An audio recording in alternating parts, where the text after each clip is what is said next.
Hello twelfth class, welcome back on my channel. Twelfth students, मैं आपके सामने फिर हाजिर हूँ इकोनॉमिक्स की एक और नई वीडियो के साथ। इकोनॉमिक्स में हम डिस्कस कर रहे थे chapter number 4, determination of income and employment. Student, previous की क्लास की बात करें तो प्रीवियस क्लास के अंदर हमने डिस्कस किया था कंजम्पशन फंक्शन को। सो होप आपने वो वीडियो देख ली होगी और अच्छे से समझ ली होगी। अगर आपने अभी तक वो वीडियो नहीं देखी तो फटाफट से प्लेलिस्ट में जाएं और देख लें, क्योंकि आज की क्लास में हम स्टार्ट करने जा रहे हैं सेविंग फंक्शन। कंजम्पशन फंक्शन को हम कहते थे प्रोपेंसिटी टू कंज्यूम और सेविंग फंक्शन को कहते हैं propensity to save.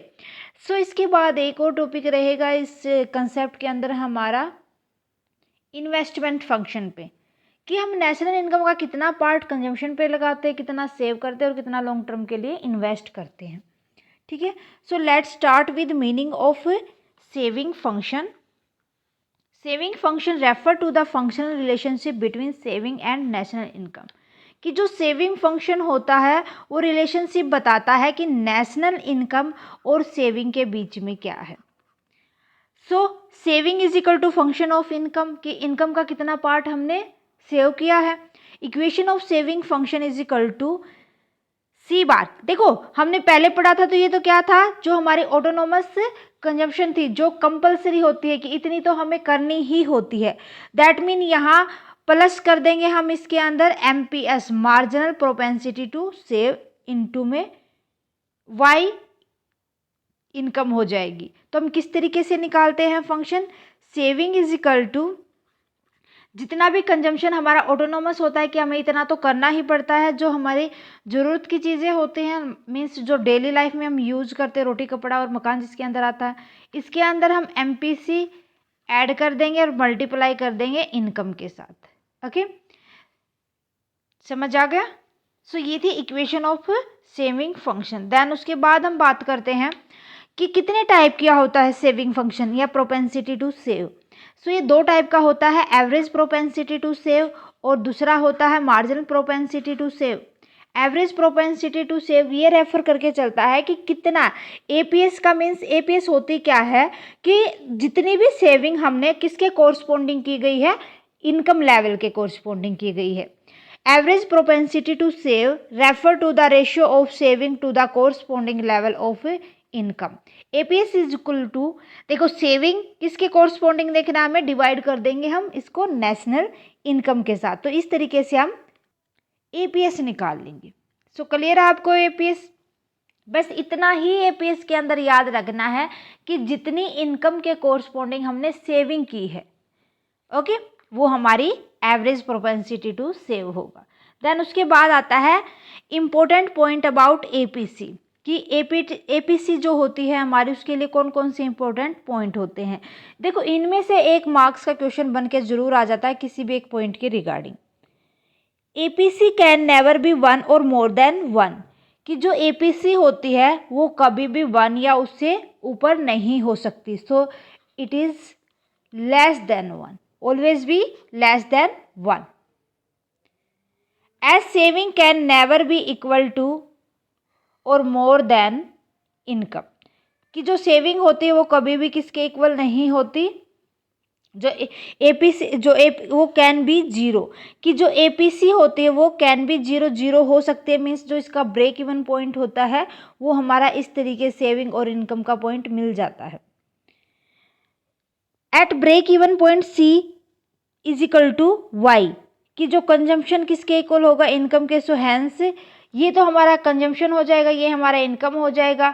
That mean यहाँ पर हमारी सेविंग जीरो हो जाएंगी, कि जितनी हमारी इनकम थी उतना हमने कंजम्पशन पे लगा दिया, तो वहाँ पर हमारी सेविंग जीरो ही होंगी।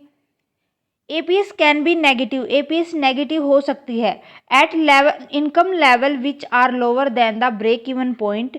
APS can be negative when consumption exceed income, जब हमारे खर्चे हमारी इनकम से ज़्यादा हो जाते हैं तो उस टाइम पर जो APS होती है means average propensity to save होता है वो हमारा नेगेटिव में आ सकता है। कई बार कहते हैं ना कि इनकम से ज़्यादा जब हम खर्च कर देते हैं। APS rise with increase in income, जिस तरीके से हमारी इनकम के अंदर इंक्रीमेंट होता है उसी तरीके से हमारी APS से सेविंग भी बढ़ जाएंगी। देखो, अगर ज़्यादा इनकम होगी तो ज़्यादा सेव करेंगे, कम इनकम होगी तो कम सेव करेंगे। कई बार क्या होता है, हमारी इनकम सेविंग जीरो भी हो जाती है, क्योंकि इनकम कई बार हो सकता है कि इतनी ही इनकम हो कि हमारे ज़रूरतमर्रा की जितनी चीज़ें हैं वही कंप्लीट हो पाए। ओके, देन नाउ अब हम डिस्कस करते हैं marginal propensity to save. Marginal क्या बताता है कि जितनी भी हमारे इनकम के अंदर चेंज होता है उस वजह से हमारी सेविंग के अंदर कितना चेंजेज आता है। Marginal propensity to save refer to the ratio of change in saving to change in total income, कि टोटल इनकम के कोरस्पोंडिंग हमारी सेविंग कितना चेंज हुई है। Means MPS is equal to change in saving divide by change in income.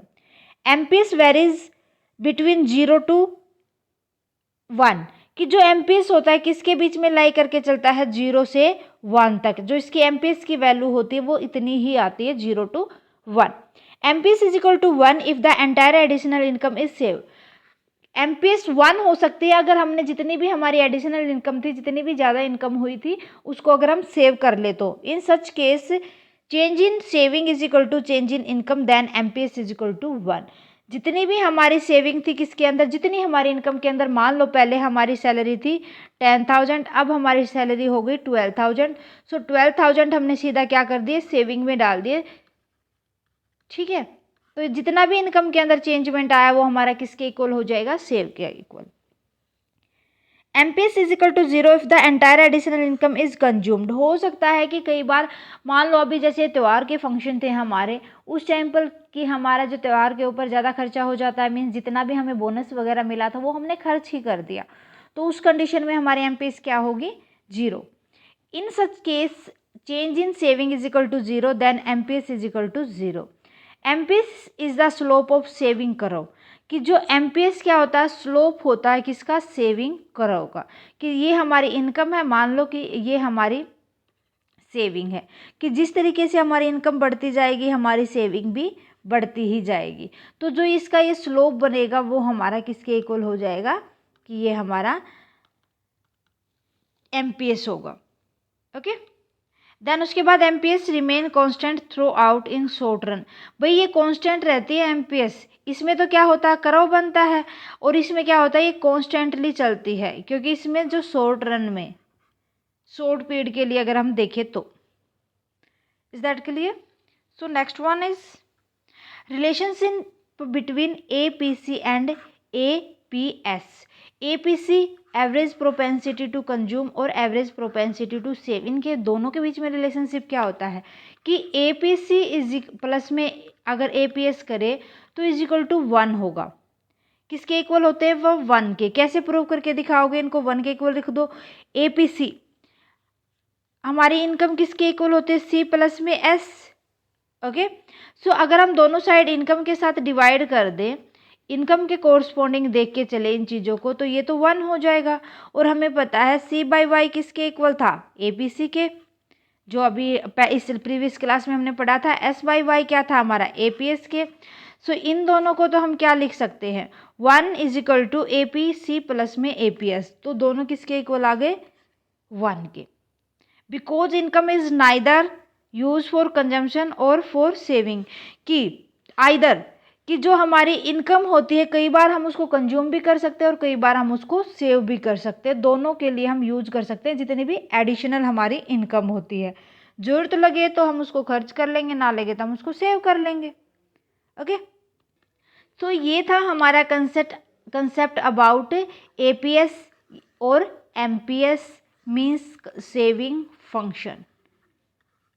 समझ आ गया आपको saving function और कंजम्पशन फंक्शन हमने प्रीवियस क्लास में कर लिया था। दोनों में अगर कोई भी डाउट आता है बच्चा, सो प्लीज़ साथ के साथ मुझे कमेंट करके बता दीजिए। मिलते हैं नेक्स्ट क्लास में विद इन्वेस्टमेंट। इन्वेस्टमेंट क्या होती है, किस तरीके से हम इसको कंसिडर करके चलेंगे। ओके, सो आज के लिए बस इतना ही। मिलते हैं नेक्स्ट क्लास में। आज की क्लास कैसी लगी मुझे कमेंट करके बता दें। अच्छी लगे तो प्लीज़ लाइक और अदर स्टूडेंट के साथ ज़्यादा से ज़्यादा शेयर करें। अगर आप साया कॉमर्स क्लासेस पर नए हैं तो फटाफट से साया कॉमर्स क्लासेस को सब्सक्राइब कर लें, बेल आइकन को दबा लें ताकि आने वाली क्लास की नोटिफिकेशन आपको मिल सके। Thank you very much student, bye bye and take care.